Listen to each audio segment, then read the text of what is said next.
G'day guys, welcome back to my channel. My name is Wildkard. Thank you for watching the Wildkard Rugby Show. As always, it is my pleasure and privilege to talk about the greatest game in the world, rugby. And you are here today because you are the biggest Melbourne Rebels fan and want to see the club being saved. And good news, the big dogs at the Rebels directors has come up with a plan to save the club. Just kidding. They came up with a plan to save their own financial losses. That's what this is. So, earlier today, the directors of the Melbourne Rebels has made a proposal to all the debt holders that they want them to clear their debt at 15 cents to the dollar. What this means is every dollar you have lent to the Melbourne Rebels, you're going to get back 15 cents. And this would, most importantly, guarantee employees 100% of their entitlements. That's what this is about. The directors and all the people that drove the company to the ground wants to get paid. Yeah, really interesting. So the Rebels currently owes $23 million at 15 cents to the dollar, means that they only have to pay back $3,450,000 to clear all this debt. And you might be thinking, Wildcard, why would anyone accept this deal? Well, the people that actually the Rebels owes money to are Rugby Australia, Australian Taxation Office for $11 million, Melbourne and Olympic Park Trust, $1.4 million, amongst others. So a lot of this money is actually just public funds. And, when it's money from the taxpayers, sometimes, we've seen this before, they probably just going to clear it to bail out their own mates. Yeah, we'll see how this goes. We'll see if they take this deal, because I think this is a bit of a disgraceful bailout. If the Australian, if these guys, the creditors, actually accept this deal under the guise of saving the Rebels, it's actually just going to be an excuse to bail out 100% of the entitlements for the directors and the senior management. This is especially a, stupid deal if you were considering that there is actually private funding coming in to bail out the Rebels that's being raised right now. That's been reported a couple weeks ago. So there is a private equity firm that has raised $20 to $30 million to come in and looking to buy out Melbourne Rebels and merge it with the A-League side, Western United, and they're gonna basically move the two clubs together to the western side of Melbourne. And so, yeah, basically, if these guys come in, they're just not going to pay any of the debt and just going to let the people that run the company into the ground go without a penny, right? I don't think any of these guys will be stupid enough to pay them off. So the only way for the directors to get paid is to pray that the public, the people that holds public funding, like the Australian Taxation Office and Rugby Australia, to just clear their debt for them and give them money to pay themselves out 100% of their entitlements. Yeah, really interesting to see how this is going to go down. So yeah, let me know your thoughts on that, and let me know your thoughts what's going to happen. So also, there was some interesting stuff that kind of was revealed, that the Rebels was apparently operating at a loss insolvent for 5 years. They kept that hidden for 5 years. And Rugby Australia has acknowledged that they only found out about this in December last year. Yeah, you ought to tell me that having the Bledisloe Cup go to Melbourne 2 years in a row, having Super Round go to Melbourne every year, 3 years in a row now, has nothing to do with your knowledge of the Melbourne Rebels' financial issues. Yeah, give me a break there, Rugby Australia. Give me a break. But Rugby Australia has said they have made a report to ASIC, which is the Australian Securities and Investment Commission, to look into the Melbourne Rebels business conduct, so they could potentially get some troubles from the governing body of Australian businesses as well. So yeah, we'll see how this goes, but man, just a bit shameless to try to get themselves bailed out before the inevitable takeover from the private equity firm. Anyway, moving on, the Autumn Nation series has been announced, and boy, we've got some pretty big games.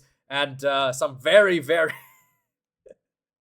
if you're a Welsh rugby fan, you know you know World Rugby has given up on you.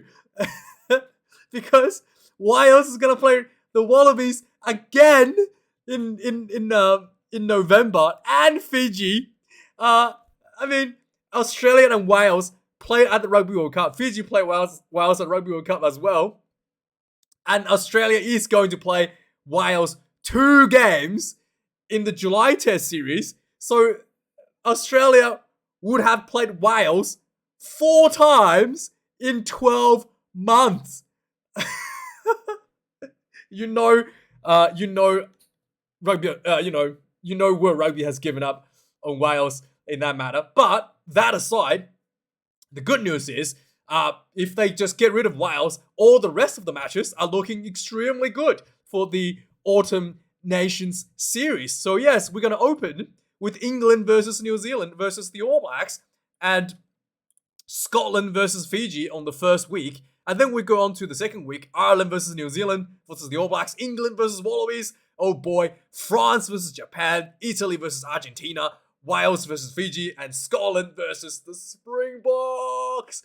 And then on the second week, well, third week technically, Ireland versus Argentina, Scotland versus Portugal, England versus Springboks, France versus All Blacks, oh boy, Italy versus Georgia, Wales versus Wallabies, another big week. And week 3, we got France versus Argentina, Ireland versus Fiji, Wales versus South Africa, Italy versus the All Blacks, Scotland versus Wallaby, England versus Japan, and finally on the 4th week, finishing it all off, Ireland versus the Wallabies. Boy, this is looking really spicy for the Autumn Nations series this year. And, screw Wales. You guys can just sit in the corner, let everybody else have fun. Yeah. And next up, England has been talking about this hybrid deal to keep a lot of their big test players domestically attached to England. So they basically, there was a deal that was proposed that they're going to give extra money to I think 25 or 25 test players to keep them essentially play rugby in England. And they're going to basically give them extra money on top of their salaries that they're already going to be getting to top them up, essentially, to give them like a more competitive salary as opposed to what they were going to get if they were to go overseas. And quite apparently, Jamie George and Maori Toji has already committed to their clubs, but the hybrid contracts has not been kicked in for them. So they are basically assigned under the pretense that they were going to get the hybrid contract worth extra $150,000. But they have not been given that contract. So yeah, this could lead to some bit of an issue there, because a lot of these players are looking at contracts overseas, and if they sign like a contract that they supposedly could have got more money from overseas under the pretense that they were going to get £150,000 from the RFU, we could see some legal issues arise from this, but we'll see. But the Saracens is urging England to quickly sort this out, as this deal is, it's not carried out at the moment. Ronan O'Gara has come out last week in a, I guess, I don't know, in a radio show, talking about his desire to win a Rugby World Cup as a coach for potentially not Ireland. I wonder who he's actually going to coach, if not for Ireland. I mean, especially a team that has the potential to win the Rugby World Cup. England? Wallabies probably don't really have an option for him to win the Rugby World Cup. The All Blacks, I don't think, unless Razor does catastrophically bad, he might have a chance there if Razor gets fired, if he does a really poor job at the All Blacks. And then that's probably the only option that he has. Maybe for France, if Fabien Galtier gets fired. But yeah, there's not that many options that he can actually go for if he wants to win a Rugby World Cup for a country other than Ireland. Yes, anyway, moving on. Alan Alatoa has finally returned from his injury after 260 days off. He will be playing this weekend for the Brumbies. Next up, the Crusaders and Rebels will be met in Christchurch. This will be a massive turning point for the Rebels. And this will be a big win for them. The Rebels has put out a pretty strong team. And again, just to see the Rebels finish strong with the bench, Tanala Tupou.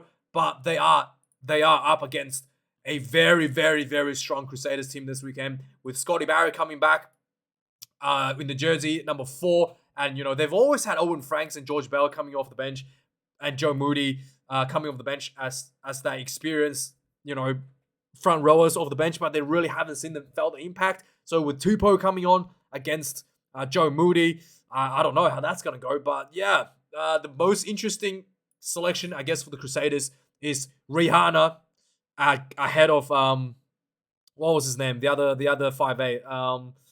What was his name? Anyway, so Rihanna is back. He started for the Crusaders in round 1 against the Chiefs, which I thought he did quite well, and then they just kind of like kept him out of the team, and he's finally returned for this match against the Rebels. So we'll have to see how this goes, but I think the Crusaders desperately need this win, and the Rebels desperately wants to continue that good form that they are showing in Super Rugby right now. Osafa Amoa last week walked off the field with an injury, and it is very, very bad. It's a knee injury, MCL, which could see him out for 6 to 8 weeks. He's in such a great form right now, such really, really, really good fitness level, and looking really solid for the All Blacks as well. So 6 to 8 weeks, he'll still be able to come back for the All Blacks, but he will pretty much finish the rugby season, Super Rugby season at this point. Yeah, next up, Stephen Kitsoff has suffered a season-ending injury as well. He is being let go by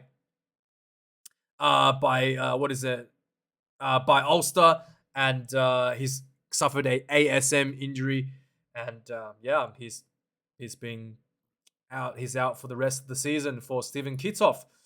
Another injury to the potential Wallabies is Jordi Patea dislocated his shoulder on the weekend, and this basically rules him out for the rest of the season. He's currently off contract as well, so he could potentially be looking at options overseas, or maybe an options play rugby league as an alternative. So Jordi Patea, we'll see where he decides to do following this. So Kurtley Beale made his debut for the Western Force last week and won his debut match against the Crusaders for the Western Force. Yes, 10 years ago was the last time I think the Western Force beat the Crusaders, but an amazing, amazing achievement. And Kurtley Beale, giving his first cap, was super emotional, and you can tell how much this means to him.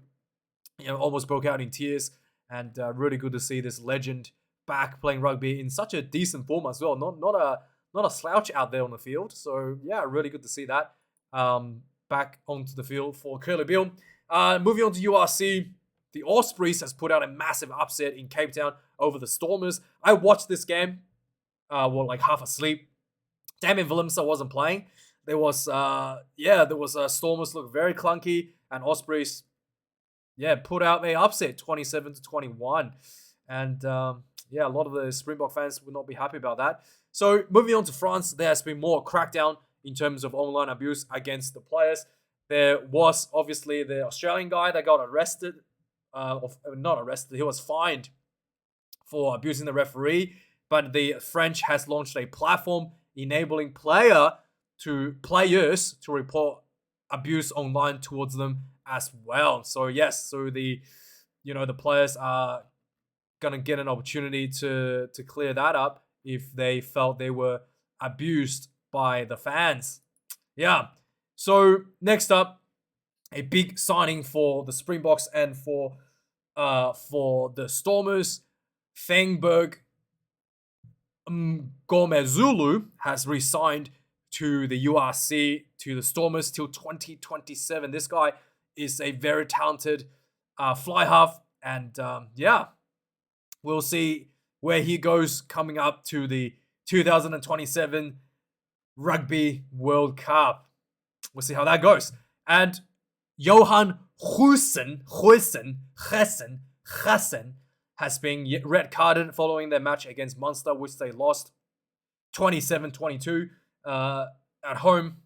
This was again, I watched a little bit of this game, like half asleep, and I thought the Bulls were just really sloppy. Like when Goosen got sent off, it was pretty much like just a downhill from there for the Bulls. And despite the director Jake White, the coach, saving a lot of these players from their, from the European Championship match the week before. Still not able to perform against Munster at home. The Bulls. Very disappointing for a lot of the Bulls fans. And finally, the Wallaroos has secured a 6-year sponsorship deal with Cadbury Chocolates. Excellent deal for everyone. And that's pretty much it for all the news this week. And like, comment, subscribe. Thanks for watching this, guys. And I'll see you guys tomorrow for Super Rugby review. Thanks for watching. Have a good one. Cheers.